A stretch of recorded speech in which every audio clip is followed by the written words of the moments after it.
Do you really need to niche down as a creative to be successful? All right, so the first topic we're gonna jump into, less is more. The answer is no. Like you don't have to do anything you don't want to do. But if you do niche down, it'll probably make your life a lot easier. It'll probably make your business a lot more successful. And I mean, of course, I'm talking about it because I'm doing it right now. I've always struggled when people ask me what I do for a living or what I do because I feel like it's always a trick question. I can never just answer that question like simply and plainly. Even as a teenager, when I was in high school, I kind of got the same question like, Lamar, what do you want to do when you grow up? And every time I gave someone my answer, they would say, be more realistic. Every single time in high school, when I told someone what I wanted to do, which was make it to the NFL, I'm from Lakeland, Florida. For me, that was like a real goal. So in my mind, I'm like, if I do this, I do that, I'll make it to the NFL. Clearly, I didn't make it as a player, but everything I told everyone when I was in high school about making it to the NFL, I did it. I made it to the NFL as a photographer, videographer, and an editor. That's so funny. I'm talking about niching down, but when I made it to the NFL, I did photo, did video, and I was a full-time editor. That's three different things. So I kind of didn't pick a niche there neither, but it worked out. Needless to say, now I'm at a point in my life where I have to pick, and it's more so because of my obligations as a father. There's nothing more important in the world to me than Malia and Jada. Those are my two daughters. Girl dad, proud father. All I want to do now is spend more time with my kids. And in order to do that, I need to be doing less work. I've always been afraid of just being good at one thing. And like I said before, it goes back to high school. Played football, I ran track, I played basketball. Track, I was pretty good. Football, I was pretty good. Basketball, I wasn't so good, but I stayed committed. I was a team player. I really couldn't hoop in high school. I can hoop now though. I give you a bucket now, but in high school, I just traveled a lot. I was super fast though. I couldn't the ball and me trying to run. But what I'm saying is there's a certain fear that comes with like being put in a box for me that I couldn't get over. And I'm the guy that says fear is not real. If you're watching this, if you're listening to this podcast, you don't have to niche down and pick one thing. That's always what I thought it was, which is why I always stayed away from it. I'm almost a decade into doing everything I do, and I've never done just one or two things. Like I've done four, five, six, seven, eight things. And again, this is not me saying that I'm half-assing any of the shit that I do or any of the things that I do when it came to professional work for anyone. And I tried to put everything I had into every client job, every project. Now that I'm saying that out loud, that's tiring. Like that's mentally, I can't go there anymore because I need some of that mental bandwidth back from my kids, and I can't give it to all the things that I'm doing. So always remember, less is more. The second topic I want to jump into is that we are all different, and that's okay. Multi potentiality. That is what I am. I think another term for it is multi passionate, multi creative. I'm gonna read y'all the definition. The ability and preference of a person, particularly one of strong intellect or artistic curiosity, to excel in two or more different fields. I used to just call it being a jack of all trades, but we know some people frown on that term, being a jack of all trades, master of none. But if you keep on going with the quote, it says jack of all trades, master of none, but it's better than one. I ain't gonna get into that right now. I feel like it's not bad to be curious and to be good at more than one thing. I mean, there's a lot of people in the world that we know that don't do just one thing. I feel like that's kind of how I've been looking at it wrong though. Like niching down doesn't mean, at least for me, the way I'm looking at it, I hope it's the same for you if you're trying to take advice away on this podcast. If you niche down, you don't have to give up everything. You don't have to do just one thing, but you can't, in my case, you can't do seven or eight things. You have to do like one or two. Like you have to pick something and, kind of narrow your focus down on that. And I think that's where I'm at right now. And I kind of understand that.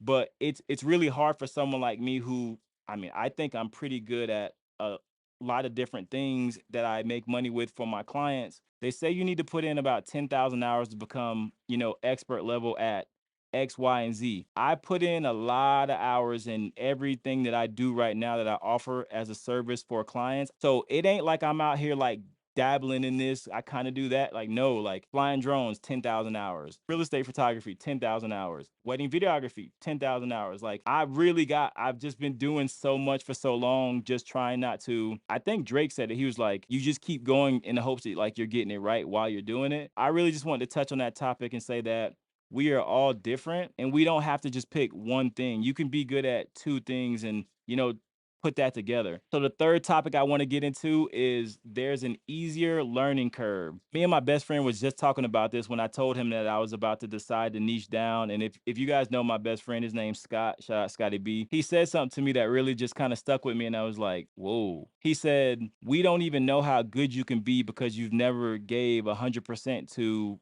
just one thing. And when he said it like nonchalantly, like, but me and him both know like that's true. Like, what if I just did photo and that was it? Like 100% of all my effort just doing photography. Or what if I just did videography, 100% of all my attention, all my passion just pointed at that? What if I just flew drones and that was all I did? Who knows how good I could be? That's what he was saying. And I mean, he's right. Like, I don't even know how good I can be in any area because I can't give 100% in one area if I'm doing X, Y, Z. And that is true. That's not something that I think any hybrid creative or any multi-passionate person can argue. Like, you can't give 110 different paces. Like, you got to split it up. My thing was always like, well, I just didn't want to be boxed in, but that's not the case. It takes so much more time to learn a new skill or to learn skills in a different area when you're not focused on one thing. Maybe you don't agree with it. Maybe you did the same thing. Maybe you just did one thing. I'm not here to argue with how it should be done, but I do know now looking at it and, telling you guys talking about it on the podcast that having to learn how to go into do a real estate photography shoot is way different than me doing a wedding shoot. It's way different than sports photography. Even talking about those different three types of photography, wedding, sports, real estate, those are three different like photography muscles that I have to flex like when I'm in those situations. And that starts to take up a lot of like mental, I want to say mental bandwidth. I don't think I ever really felt the pressure of any of that. But now that I'm starting to want to have more time with my kids, my daughter, and like now that I'm getting more business savvy and running my production company with my wife, I'm starting to look at it like, wait, I am doing an enormous amount of skills that takes a lot of like, it takes a lot of thought. It takes a lot of process. It takes a lot of it just takes a lot. So what if I did less? That'd probably give me more mental bandwidth back to have to focus on X or Y. And then I could also be a better father to Malia and Jada because I'm not so I'm not thinking about so many different things pertaining to, X, Y, and Z. The learning process itself is something that I really did not like when I was in high school. When I got to junior college, shout out Arizona Western, that was the best time of my entire life. That's when I started to enjoy learning. Like, I fell in love with, like, okay, like, I'm going to learn this because I'm interested in it, like, not because someone's making me do it. So now I'm that same way. Like, I think I'm not the smartest cookie, but I think I'm also like if I want to learn something, I just like focus in on it. I almost become obsessed with it, like hyperphantasia. Like I don't give up, and I don't want to lose neither. Like I'm competitive. You probably feel the same way. I mean, if you're listening to this podcast, you're definitely trying to learn. So I feel like learning is fun, and as a multi-passionate, multi-creative person that do a lot of different things, I'm always having to learn different things on the fly pertaining to whatever I'm doing. Most of the times it's fun to me. Like it never feels like work, it never feels like a chore. But after a while, it starts to add up. And that's when I'm starting to realize like, oh, learning HDR photography for real estate compared to learning flash photography for headshots compared to learning stopping the right shutter speed for sports photography, it's all different. So maybe if you just do one thing and you niche down, the learning curve is much easier than it would be if you did multiple things. Topic number 4, communications. There's a saying that if you try to target everyone, you will end up talking to no one. I used to get that a lot. It's crazy because I've had, but like mentor business calls with like people that I admire and really respect. I would always hear the same thing like, hey, you need to focus on this, focus on that. And they were all right. Now, I've been moderately successful the way I've been doing things for almost the last decade, but I never just focused on like one or two things. Like it just, I couldn't bring myself to do it. It's really uncomfortable what I'm doing right now, talking to you guys on the podcast, if you're watching this on YouTube. There's like an unknown that I haven't known before because I've done so many different things and I've actually successfully made most of those things work. But now it's like, all right, let's just focus on this and focus on this and push that as far as it can go. That's a different type of experience that I haven't experienced yet, but I know it will give me more clarity going forward, especially, as a business owner to be able to do something like that. I'm building a website right now. It's so hard to like put copy on a website if you don't know like who you're talking to. And for me, it's tough because I do a lot of different things that people would probably want to pay me for and that I'm really good at that I could help them with. But I can't put wedding, real estate, drone pilot, host a podcast, I produce podcasts. I'm a wild guy, man. I do a lot, but it's because I really do enjoy all of it, but I enjoy my kids more. And my time is the only thing that I can't get back. And I'm starting to realize that if I don't do this now, I won't be able to get the time back to give to my daughters and my wife and my family. So, I mean, I got to make these changes. So now that I'm reading more books about entrepreneurs, founders, people that I admire, Kobe, David Goggins, shout out Goggins, back on the log. Goggins back on the log. Gary Vanderchuk. I'm reading as many books, well, audiobook. I listen to the audiobook and then I buy the physical copy book because out of respect for the author.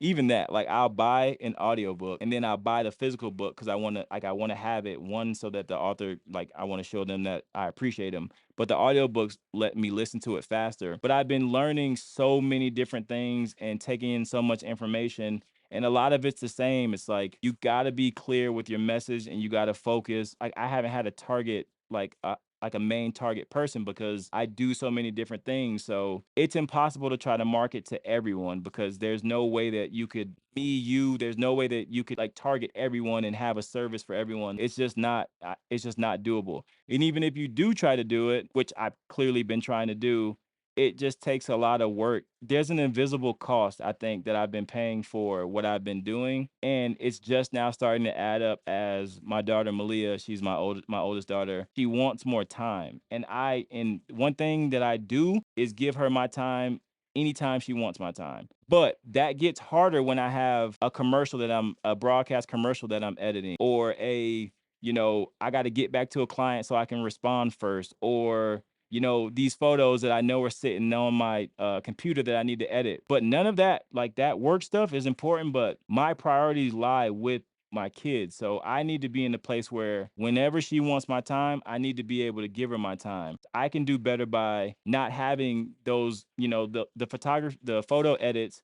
I can outsource that. There's smarter and more efficient ways to do what I've been pretty much just like forcefully pushing for the last couple years. There's just like smarter ways to do it, but I just didn't know. You don't know what you don't know. For me, it was I know work. I know how to work hard. I know how to not give up, and I'm competitive. That's what's gotten me to where I am now. I'm starting to fall back into that dad role. I mean, I'm still a dog though. I'm still competitive. I still want to be elite at what I do. But if I can probably just narrow that down, you got to believe in yourself before anyone else will. So you got to have the confidence to know that, okay, if I do this, I'm going to be good at this. Like I'm not trying to say I'm trying to be the best. I'm trying to be the best to me. I'm trying to be the best version of myself in anything that I'm doing. But I can't do that if I'm doing 10 or 15 different things. So, at some point you got to pick. And that's where I'm at right now. You might be in the same place. And last, but definitely not least, topic number 5, goals become clear. I'm big on not having dreams. I mean, for kids, like kids should dream, but like a dream isn't real. You can't tangibly get to the end of a dream because you're going to wake up. With a goal, you can set a goal and hit a goal. I know there's different language. I've been learning a lot about it more. Like once you hit your goal, it's like, well, what's next? When you're setting a goal, that's something that you can work towards and it's real. Like step A, step B, step C get you to your goal. Like that's something that you can tangibly do. When you have a lot of different things going on, it's hard to like know what the goal is or if you hit it. One of my biggest flaws as a creative for my personal brand is being consistent. With my clients, any work that someone pays me to do, I'm always consistent. I'm always on time. I always try to over deliver. Like I give 120%. There's no way to keep up consistency if the level of work that you have to do for something else keeps you from being consistent in another thing. And that's kind of what it's been for me. Once I niche down into what I'm going to do, like, what I'm going to pick to do and kind of move forward with that, it's going to make it so much easier to be consistent in everything because now it's like, I'm doing X, I'm doing Z. I record 3 podcast episodes. We schedule those out. And then the consistency becomes so much more effective for my brand. Consistency with my clients, that's always going to be there. I'm always going to deliver for my clients. I'm always going to deliver for my family. But I need to be consistent for me as well. And so do you. So I feel like picking a niche, it does give you a certain aspect of okay, I can be consistent because I'm just focused on this one thing. And that's something that I haven't had. So I'm super excited to see what that's like. If you made it this far, thank you so much for listening to the podcast. I appreciate you. If you could please, the podcast right now, Let's Talk More Do, we are 25 reviews away from 100 reviews. It's not about the numbers, but I'm not going to say that it wouldn't be cool to be able to see that, we have 100 reviews on a podcast that's, it's just our little podcast with us creatives doing what we do. So I would appreciate that. If you got time, drop me a review wherever you do that. And then also, please visit our Patreon community. That is a safe space for creatives that basically behind the scenes content, a lot of other creatives in the space, and I get to post stuff on Patreon that I don't post, anywhere else. I do a lot of behind the scenes of kind of showing my process. Even this right now, like my process of niching down, building my website, managing this podcast better, hiring a team, all that's going to be on the Patreon. So if you're ever interested in seeing any of that behind the scenes, any of that exclusive content, and just joining a community of creatives that are like you, definitely come. It's a safe space. I mean, it's real laid back. So, if you ain't got nothing else going on, come check us out on Patreon. Let's Talk More Do the podcast. I appreciate you. This is the podcast, Let's Talk More Do. I'm your host, Lamar Griffin. Peace.